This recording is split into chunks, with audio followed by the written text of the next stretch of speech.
Hello and welcome to our WIFR FastCast.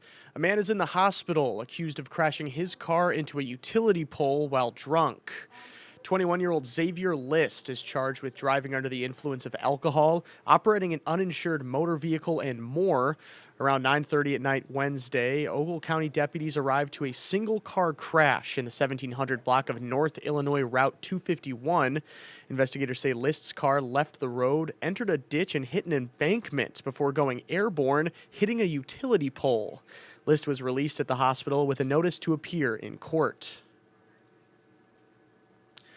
A pair of vigils will be held this weekend in honor of Renee Nicole Good, the 37-year-old Minneapolis mother who was killed by ICE agents earlier this week.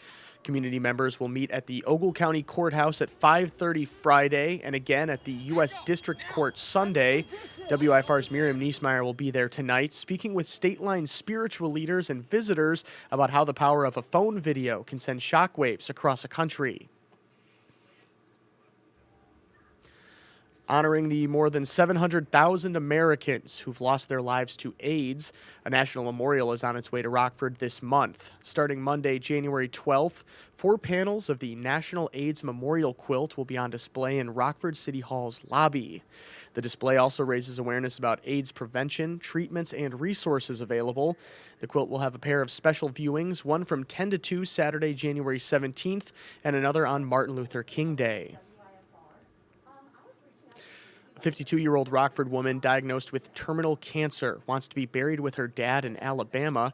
Christy Schroeder fights colon cancer for the past 3 years, which spread to her brain and lungs. She set up a GoFundMe to help cover travel fees and a gravestone. She says she's without life insurance and worries about leaving the fees to her family. WIFR's Nathaniel Langley spoke with Christy and her daughter about the final fight. I was hoping I would have another 20-30 years like everyone else, but I am lucky and blessed that I got to have her for the time I do have.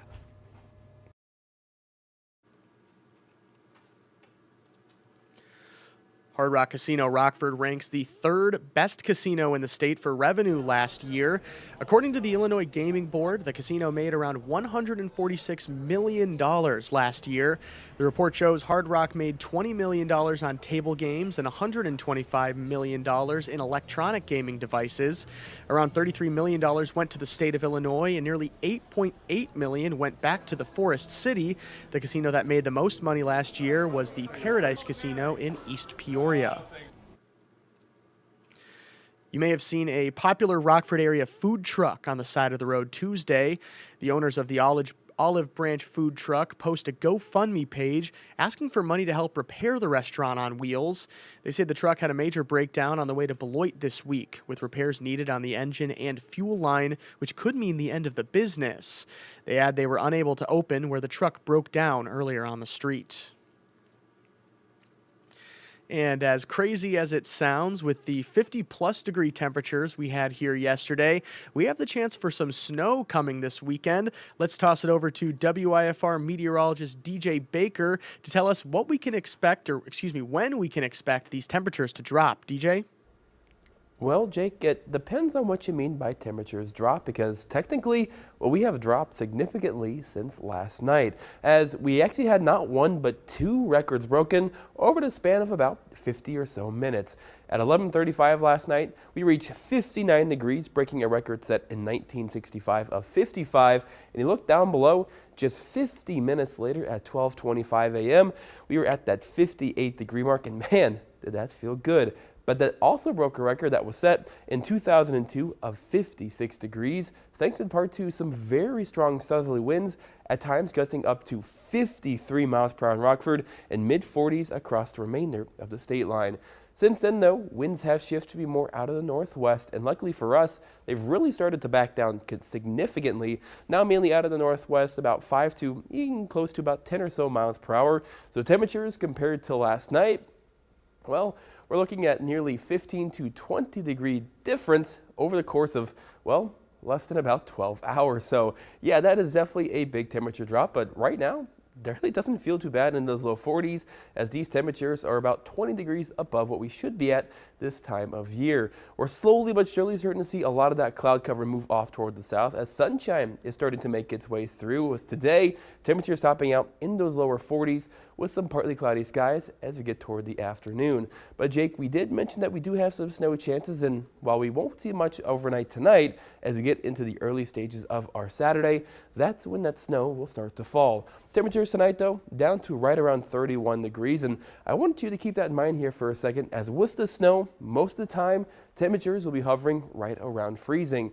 Now, snow timing, around 4 to 5 o'clock to start, and we'll quickly finish up around 11 to noon or so, and by the time we get towards 1, 2 o'clock, most of that snow will be well out of the region. But with that in mind, I do think this will be a bit of a wet, slushier snow, so with that, I don't think overall travel impacts will be that great, especially since overall snow totals look to be at a meager amount, maybe 1 to even up to 2 inches. But because of how warm it has been, and of course yesterday we had all that rain, well, the ground is already on the wet and warm side, so a lot of the snow that falls will likely melt once it actually reaches the ground, because it's not that really cold, fine, powdery snow that we typically get with temperatures in the low 20s to upper teens. So with that in mind, don't really see much of any major impacts for our commute for us tomorrow morning, so definitely some good news here for us. But you still want to download the WIFR First Alert Weather app, because even though tomorrow the overall snow impact won't be that big, heading into tomorrow night, temperatures